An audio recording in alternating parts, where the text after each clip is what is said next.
Magandang araw mga kaibigan. Bigyan natin ng reaction opinion itong post ang balita ngayon. Title, Libeste, may 2 linggo kayo. Ito, hamon ito. Kay Ombudsman Boyeng Rimulya. Nagbigay ng malinaw at direktang hamon si Batangas 1st District Representative Leandro Libeste sa gitna ng sunod-sunod na isyong ibinabato laban sa kanya. Kasunod ng kanyang mga ibinulgar kaugnay ng umano'y malawakang anomalya sa flood control projects ng Department of Public Works and Highways. Sa isang pahayag, sinabi ni Libeste na handa siyang sagutin ang lahat ng paratang at isyu ngunit sa tamang oras at sa mismong bulwagan ng Kongreso. Sabi niya, bibigyan ko kayo, meaning ombudsman. Kasi iniimbestigahan na siya ngayon ng ombudsman, yun daw paglilipat o pagbebenta ng franchise, yung solar franchise niya sa Meralco, na hindi daw dumaan sa approval ng Kongreso. Bibigyan ko kayo ng 2 linggo para sabihin ang lahat. Sasagutin ko ang lahat sa pagbubukas ng Kongreso sa January 26. Tama itong diskarte ni Congressman Libeste. Pabayaan lang muna yan. Sige, batuhin nyo ako ng putik. Sasagutin ko kayo. 2 linggo mula ngayon, sasagutin ko kayo. Matatandaan ang nagsagawa ng investigasyon ang Office of the Ombudsman kaugnay ng umano'y pagbebenta at paglilipat ng controlling interest ng isang solar power company na may kaugnayan kay Congressman Libeste.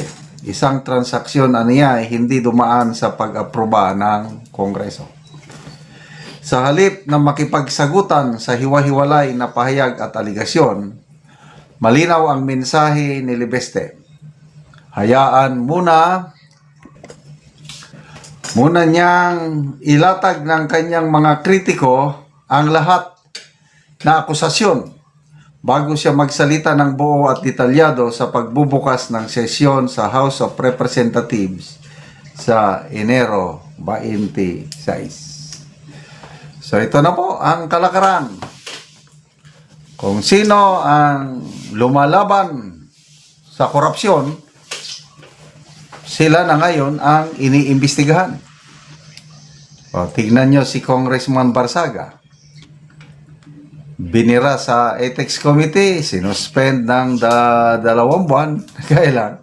Baliwala kay Congressman Barsaga dahil magbabalik na daw siya ngayong first week of Pebrero at may pasabog siya.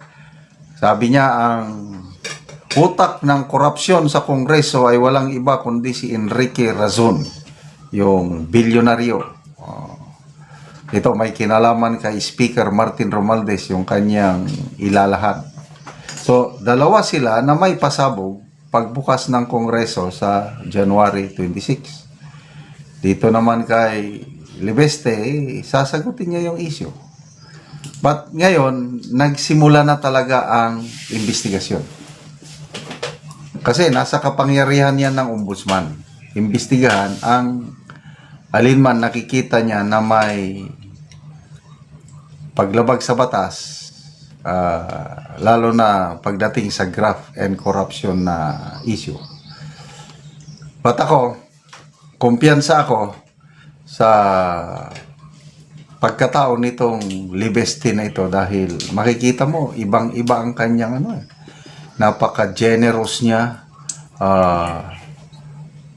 Una kong bumilib sa kanya, yung kanyang programa sa kanyang distrito. Namimigay siya ng allowance ng mga estudyante. Sarili niyang bulsa. 150,000 students ang pinili niya sa kanyang distrito. Binibigyan niya ng 1,000 pesos allowance per month.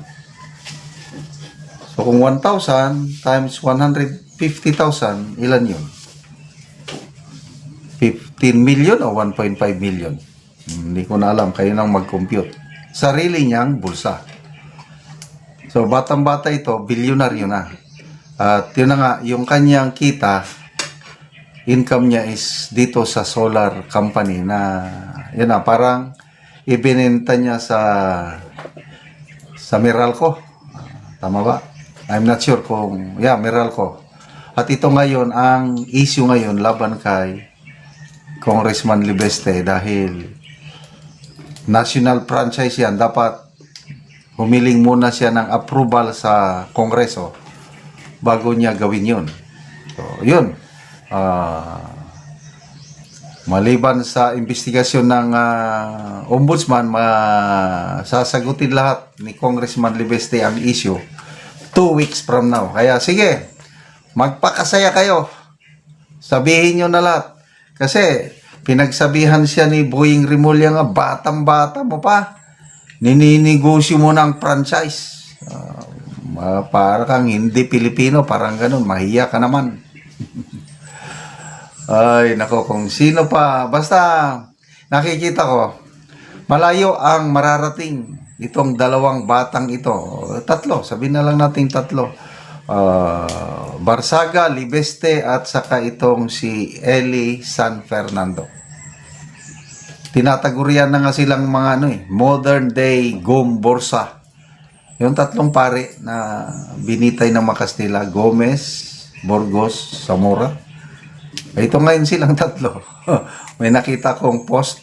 Ganda ng pagka nila dahil walang takot na nagsasalita laban sa katiwalian ng administrasyong ito.